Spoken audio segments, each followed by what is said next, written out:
While trying to secure a restroom key at a coffee shop, Boston University law student Bea meets Goldman Sachs employee Ben. The shop won't give Bea the key without having purchased something, and the purchasing line at the cashier was too long. Ben was at the head of the line, pretended to be her husband. Got her the key. The two have an instant connection and spend the day together, ultimately falling asleep on Ben's couch. She leaves without waking him in the morning, but reconsiders and returns to the apartment, only to overhear him insulting her while talking to his friend Pete. Shifting back to Ben, who was incredibly hurt by this decision of Bea leaving.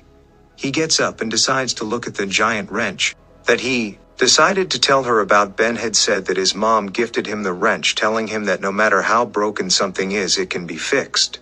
He does not tell anyone about his mom, although he did tell her because he knew she was special. Pete believes that Ben is already in love with Bea. Ben claims to Pete that he could not get her out of the apartment fast enough. When Bea is about to go back inside to talk to him, like her sister Hallie advised her to, she is distraught by this dialogue. As Ben continues to degrade her to Pete, Bea turns around and leaves with her thoughts gathered about him. As she walks through Boston, she collects herself. Bea and Ben do not see each other again for 6 months, crossing paths when Bea's sister Hallie begins dating Pete's sister Claudia. The two are frosty toward each other, each blaming the other for their date ending poorly. Ben blames Bea for bailing on him, and Bea calls out Ben for labeling her a disaster. Hallie and Claudia later become engaged and plan a wedding in Sydney. Bea, who has broken up with her fiancé Jonathan and secretly dropped out of law school, is dismayed to find that Ben is not only on the same flight to Australia as her, but that they will both be staying at Claudia and Pete's parents' house in the days leading up to the wedding. Bea and Ben's disdain for each other begins to frustrate the other members of the wedding party, compounded by the appearances of both Bea's and Ben's exes, Jonathan and Margaret respectively. Claudia tells Ben that she loves Hallie very much, and wants a perfect wedding. Margaret is Claudia's cousin, and is hence invited to the wedding. Margaret is now dating Beau. Bea's parents Leo and mother Innie invited Jonathan, as they didn't want Bea to be alone at the wedding. Roger and Carol are Claudia and Pete's adoptive parents. Ben and Bea are at each other's throats and burn down a wedding decoration and Hallie's hair at a dinner. Claudia is convinced that Ben and Bea will ruin their wedding and their memories. While Bea's parents attempt to push her to reconcile with Jonathan, the other attendees devise a plan to get Bea and Ben together to ensure the wedding goes off smoothly. Bea quickly sees through the scheme, and makes a deal with Ben to pretend that they are together, in order to both make Margaret jealous, and stop Bea's parents pushing her to make up with Jonathan. Ben apologizes to Bea for insulting her behind her back, when she came back after their first date. Jonathan tries to woo Bea while Margaret tries to spend some time with Ben. Early efforts to sell the relationship are unsuccessful. Their friends ignore their nuzzling, while Bea's parents can see right through her until a party on a boat, where Bea and Ben dance together and reenact a scene from Titanic, which ends in Bea falling into Sydney Harbor.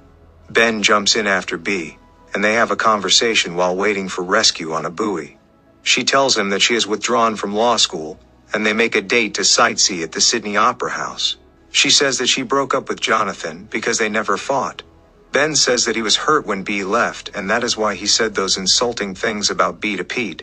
They return to the house and have sex, but Bea suggests offhandedly that her recent actions have all been mistakes, which disappoints Ben.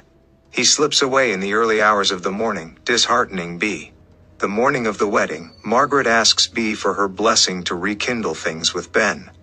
Bea accepts, claiming that she was only situationally involved with him. Through a conversation with Pete, Ben indirectly reveals to Bea's parents that she has secretly quit law school, leaving her feeling betrayed. After overhearing Hallie and Claudia arguing, after the family dog destroyed their wedding cake just before the ceremony, Ben convinces Bea to pretend to reconcile for the sake of the wedding. The ceremony goes smoothly, but Bea sees Margaret kissing Ben during the reception, and leaves in tears, heading to the opera house. However, Ben rejects Margaret, and says that he no longer has feelings for her as he was wrongfully stuck on a memory. The wedding guests convince him to chase after Bea, so he jumps off a nearby cliff and into the Pacific Ocean, then convinces the rescue helicopter that retrieves him to fly him to the opera house. Ben apologizes to Bea, telling her that he left because he feared their relationship could become another regret. They reconcile and return to the reception as a couple, where Hallie and Claudia reveal that their argument was yet another ruse to push Bea and Ben toward each other. Meanwhile, Jonathan and Margaret get together. What did you think? Did the ending surprise you, or were you expecting it all along? Let us know in the comments below. If you enjoyed this recap, don't forget to like, subscribe, and hit the notification bell so you never miss our next movie breakdown. Want more? Check out our recap of similar movie right here. Thanks for watching, and we'll see you in the next one.